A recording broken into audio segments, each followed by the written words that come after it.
Welcome to George Mason University's Studio A. My name is Rick Davis, and today our guest is actor Michael Gabel. Michael has a long list of television and film credits, including Major Payne, Guarding Tess, The Wire, and Homicide: Life on the Street. Please welcome Michael Gabel. Thank you for having me. Thank you. Thank you. You are a working actor. A working actor. Based in the D.C. area, and you have a very extensive list of film and television credits, but you got your start in the theater. How did you get started in this business? Well, I guess like everybody else, you know, when you want to be an actor, you start in theater. Unless, of course, you picked your parents better. Because if you picked your parents really well, then you could be a star. If you look at Hollywood A-list, incest, incest, incest, incest, incest, incest, incest. But if you really want to be an actor, you start with the training in the theater. And then hopefully, if you wish, and some actors choose not to, but I really fell in love with film because of what it can do as an actor. I mean, the subtlety that you can portray, you can't do on stage.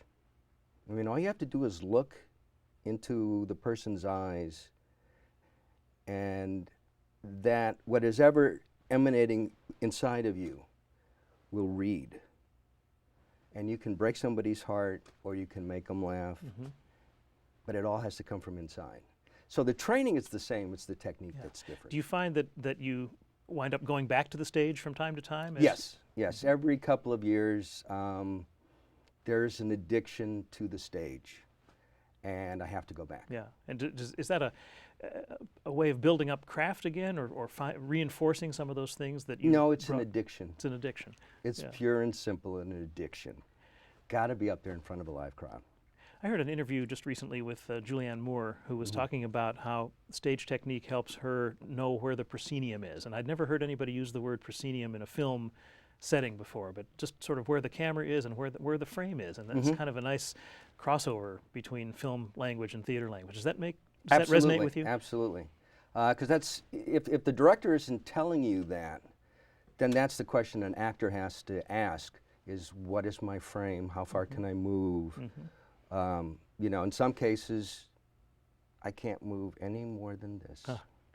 In some cases, I could run all around. So it's whatever that frame is, and as she puts it, her proscenium. Same difference.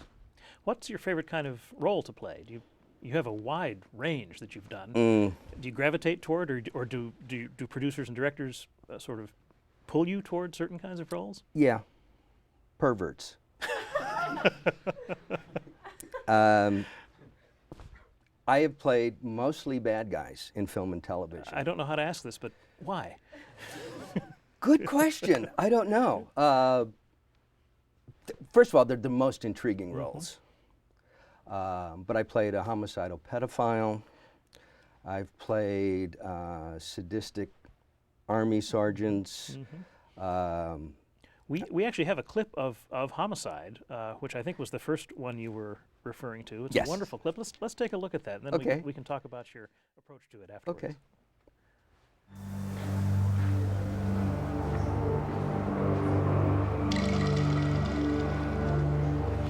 68, and I'm Detective Walker. This is Detective Pemberton. We work homicide in Baltimore.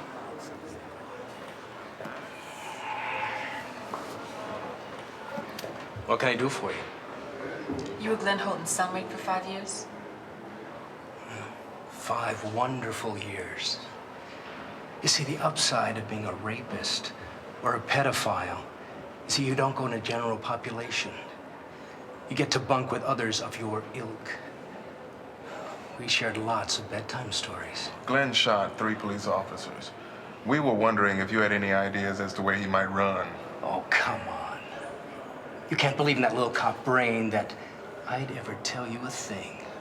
Well, despite what you may think about cops, we're optimists. Sorry to disappoint. Besides, Glenn isn't into guns.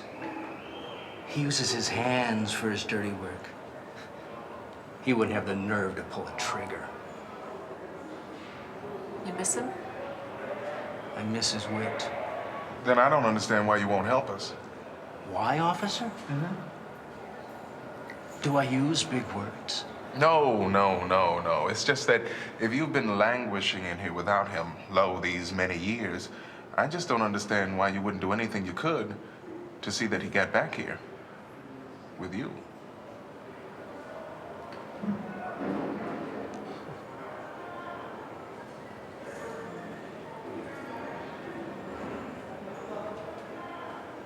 Why should he have all the fun? Right. Exactly. Glenn's best friend in the real world used to work at Penn Station, janitor or something. And Glenn said there was a small room just off the basement hallway where he and his friend used to go and tell war stories. Do you have this friend's name? Manuel. Something. Manuel something? Yeah, I don't remember. Okay. Oh, hey. When you find him, be gentle. He's delicate. You have our word on that.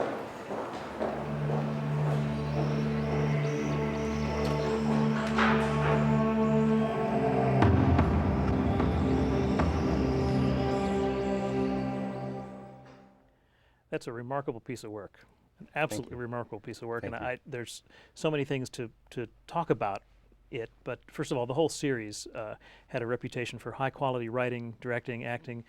You're up there with some real heavyweight talent. Andre Braugher and Gloria Rubin. I mean, just the best. Yes.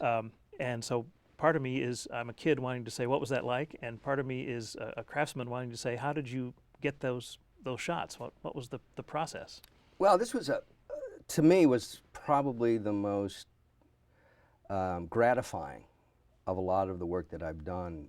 Tim Hunter was the director on this. It was the first day of shooting of that episode. And he just had such enormous confidence in the three actors. And to my knowledge, he had not worked with any of us before. But while he was setting up, and that was shot in a prison. In Baltimore? In Baltimore. And while he was setting up, he asked the three of us to run it the way we wanted to do it. And I thought, wow. So we did. And the only note that you see that he gave, and he gave it to me, which was, when you're making the decision to turn him in, take more time. And I've never had a director on film say, take more time. Yeah. They usually yeah. pick it up, pick right, it up, exactly. pick it up, pick it up. And that's a long pause and a very full pause Yeah. while you're making that decision. But he wanted to see the mental and emotional change that was going on in him, and the only way you could reveal that was through the face and through the eyes. Now, And how was the scene shot? I it know was that- shot obviously with moving camera. We shot it 12 times with a single camera. We shot 3 masters. We shot 3 on Andre, 3 on Gloria, and 3 on me. The one thing you don't see is the one thing Andre and I worked out, which they cut. But in that sequence, at the very end, he shakes the guy's hand, right? And as Andre's leaving, he looks at it and he wipes it off on his pants. Because it was just, because we didn't see that. Yeah. But it's a wonderful, it was a wonderful experience to work with both of those people. Shooting that scene 12 times, how did you as an actor find the sort of inner discipline to both match the shots and keep it alive and fresh and full each time? You just go into yourself and do it.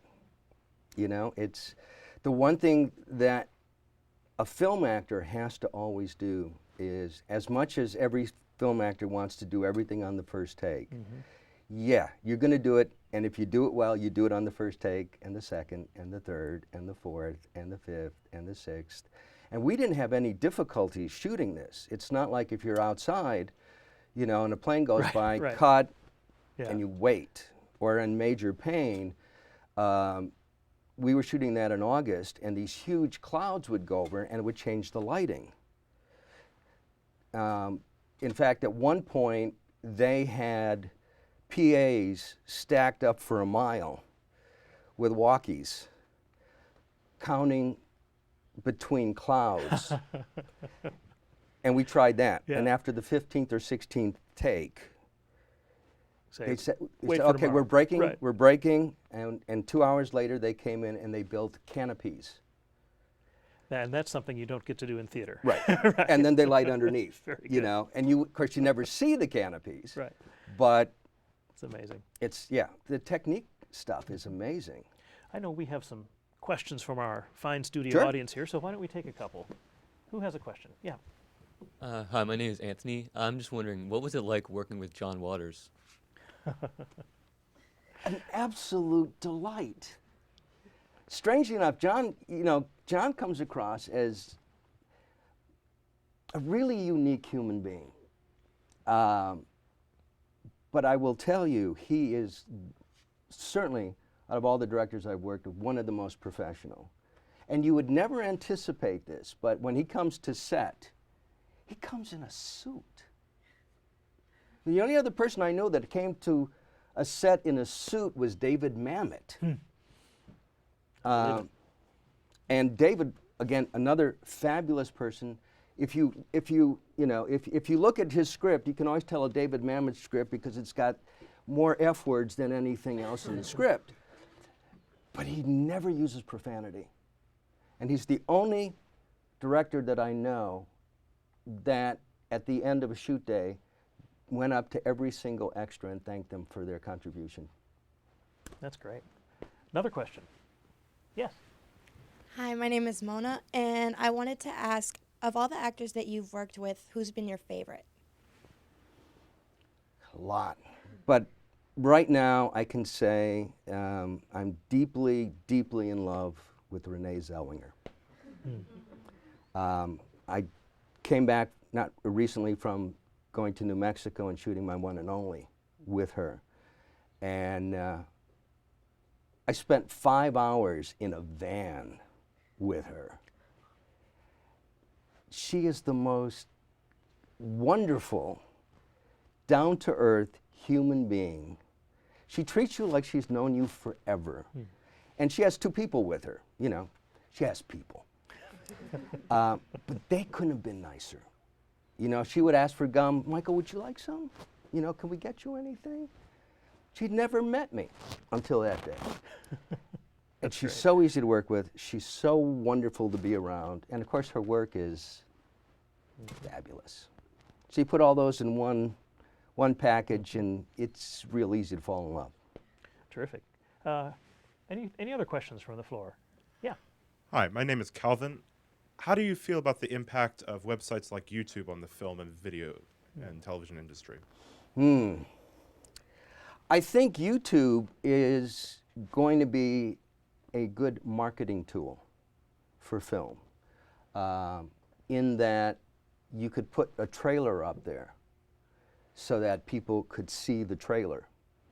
I don't see it as having any impact in terms of features on that, primarily because there's no money in it. If there's no money in it, you know, from a producer standpoint, why put it there? Yeah. Now, actually, this leads me to ask about a new aspect of your work, which is you've actually started to work as a producer. Yeah. And could you tell us a little bit about, first of all, how that came to be, and secondly, how it feels to be on the other side of the camera? Well, I'll tell you how it came to be, but I'll answer the second question first.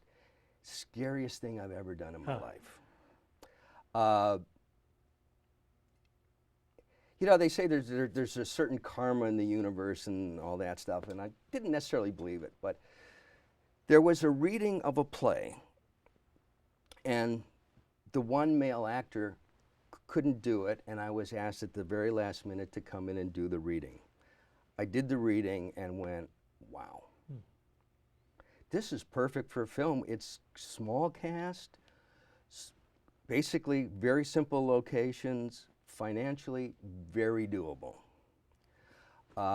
It happens to be a local playwright, and I can't say anything more about that right now because I'm still negotiating with this person to acquire the rights.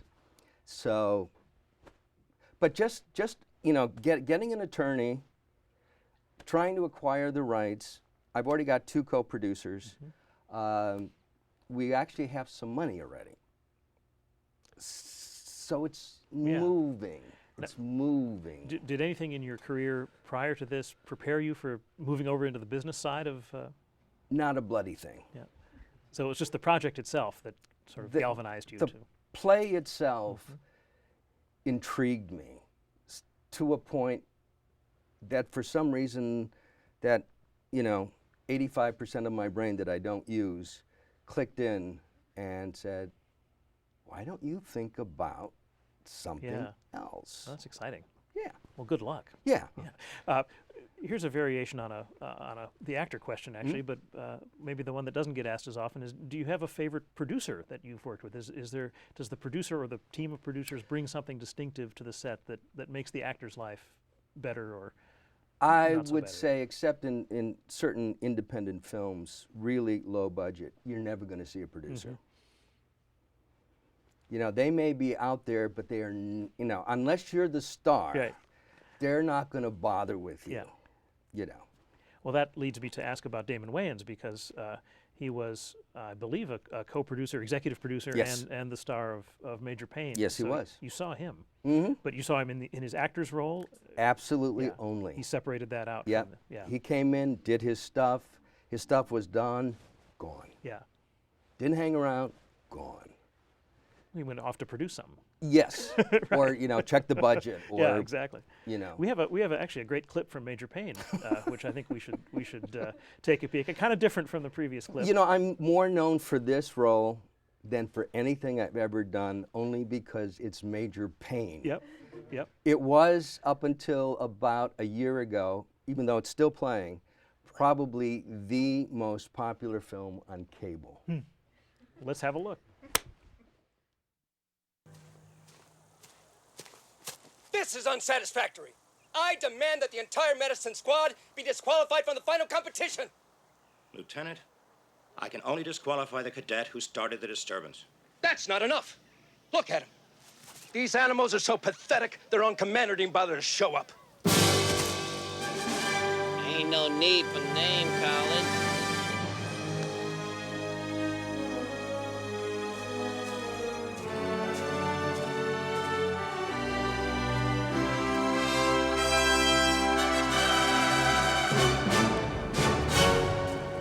Major Payne, what are you doing here? I was told you were on an important assignment. Now, what could be more important than my boys winning this here competition? I suggest we get this party started. That okay with you, Colonel? Cadets, I'm pleased to announce the 2 top-rated squads who will compete for first and second place in the parade drill competition. Wellington Academy and Madison Academy.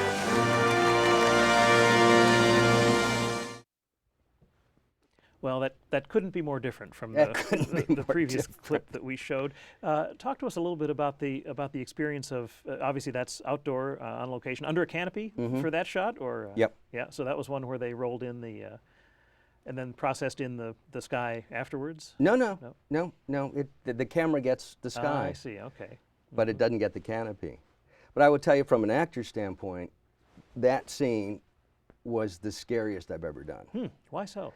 Because that scene was the first one I was going to shoot. And we had hundreds of extras, the stars of the film,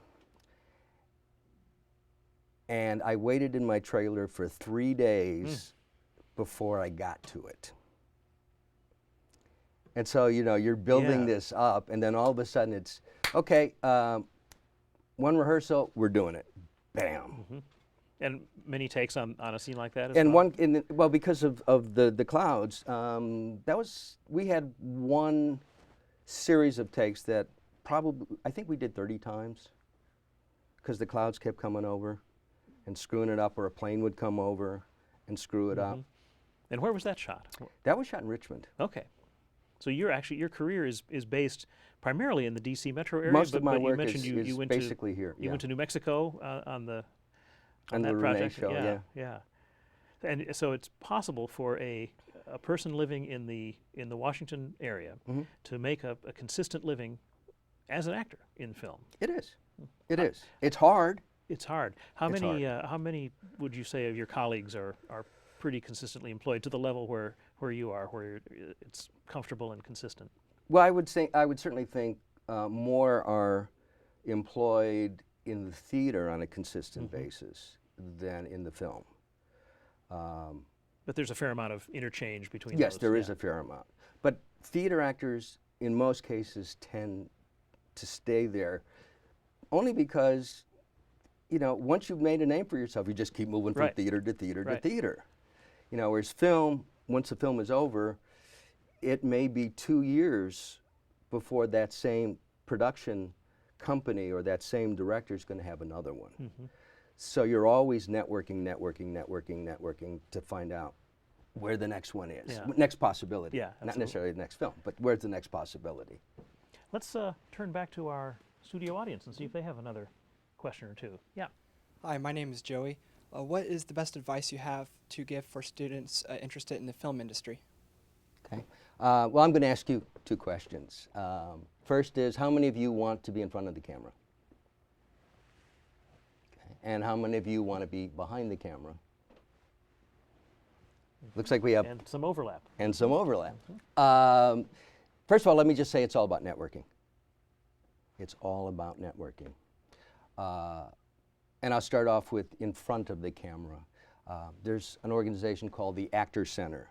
They have a 24-hour-a-day audition hotline that they change every Monday. Good organization to belong to. Women in Film and Video, WIF, and they're an international organization. There's one in Baltimore, there's one in D.C. It's closer to be in D.C. than it is for me to go to Baltimore. And they do allow guys, so it's a nice place to meet women too. Then there's TIVA, which is an independent film organization. Though it tends to be done a little bit more in terms of production, but still, it's great to network as an actor because sometimes it's better to network with producers and directors than it is to network with other actors. Certainly you can go to all the casting agents, you know, Central Casting, Carlin Davis in Falls Church, Taylor Royal in Baltimore, and of course the casting agent, not casting agent, casting director, different, is Pat Moran. And Pat Moran was the casting director for Homicide, for The Wire, for John Waters, for My One and Only. She has two casting awards. She has an Emmy for Homicide, and she has a Casting Director's Award for The Wire. And the same is true for behind the camera. Those same organizations will, you know, you go get emails and they'll be looking for a PA for an independent film or a commercial or whatever. Now granted, in many of these cases, you're not going to get paid. But you're going to learn the business, you're going to make a heck of a lot of contacts, and you're going to begin to understand what you need to do.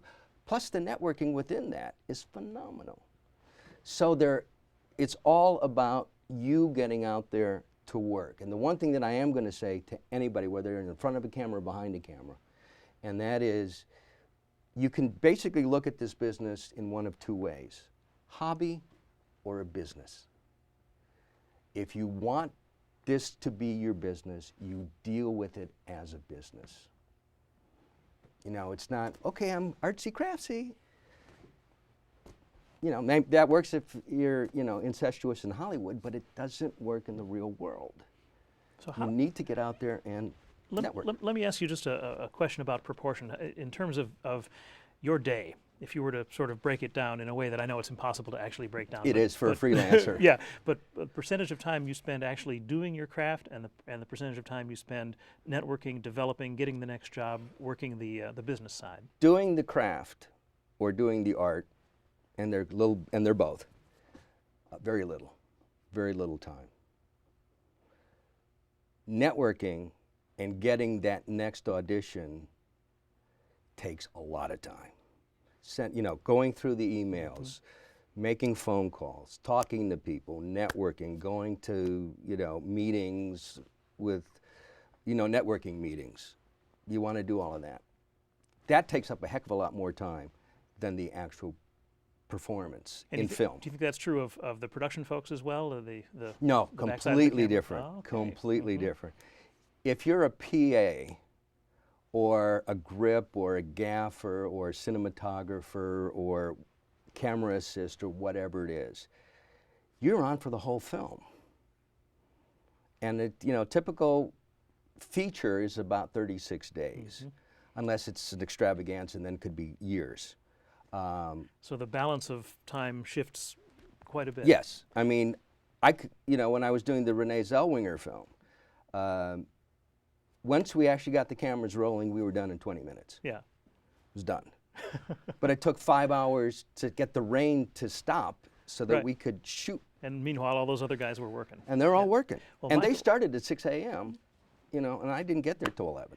Michael, I'm sorry we've run out of time, but this has been a remarkable journey through an interesting career and great advice for our students. So well, thank you for having me. This is George Mason University Studio A. I'm Rick Davis. Thanks for watching.